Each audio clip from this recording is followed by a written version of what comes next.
July മാസം 15-ാം തീയതി ചൊവ്വാഴ്ചയുടെ പ്രഭാതം. ഇസ്രായേൽ മക്കൾ കൂടാരവാതിൽക്കൽ സ്വർഗീയ മന്ന കണി കണ്ടുണർന്നതുപോലെ ദിവ്യകാരുണ്യനാഥനെ കൺകുളിർക്കെ കണി കണ്ട് നമുക്കുണരാം. നമ്മോടൊപ്പം ഇന്നലെ ഉറങ്ങിയ പലരും ഇന്നില്ല. നമുക്കോ പുതിയ ജീവൻ ലഭിച്ചിരിക്കുന്നു.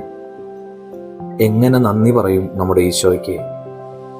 തമ്പുരാനെ, നന്ദിയായി ഇന്നത്തെ ജീവിതം തിരുമുമ്പിൽ സമർപ്പിക്കുന്നു. മർക്കോസ് സുവിശേഷം 4-ാം അധ്യായം 24-ാം വചനം ധ്യാനിക്കാമെന്ന്. നിങ്ങൾ ശ്രദ്ധിച്ചു കേൾക്കുവിൻ. നിങ്ങൾ അളക്കുന്ന അളവിൽ തന്നെ നിങ്ങൾക്കും അളന്നു കിട്ടും, കൂടുതലും ലഭിക്കും. കുഞ്ഞുനാളിൽ നെല്ലുകുത്തരിയുടെ ചോറുണ്ണാനും കഞ്ഞിവെള്ളം കുടിക്കാനും കൊതിച്ചിരുന്നത് ഓർക്കുന്നു.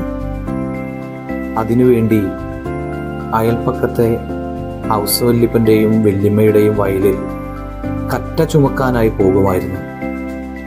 കറ്റമെതി കഴിഞ്ഞ് ഞങ്ങൾക്ക് തരാനായി വല്യമ്മ നെല്ല് അളക്കുമ്പോൾ നെഞ്ചിൽ കൈവച്ച് പ്രാർത്ഥിക്കും, ഈശോയെ, ഇത്തിരി കൂടുതൽ തരാൻ വല്യമ്മയ്ക്ക് തോന്നണമേ എന്ന്.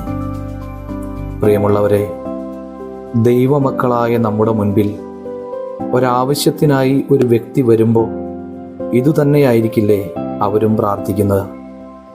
ഇന്ന് നമ്മുടെ മുമ്പിൽ വരുന്നവർക്ക് പതിവിൽ നിന്നും കൂടുതൽ കരുണ കൊടുക്കാൻ, സ്നേഹം കൊടുക്കാൻ, സഹായം കൊടുക്കാൻ എല്ലാവർക്കും സാധിക്കട്ടെ എന്ന് പ്രാർത്ഥിക്കുന്നു.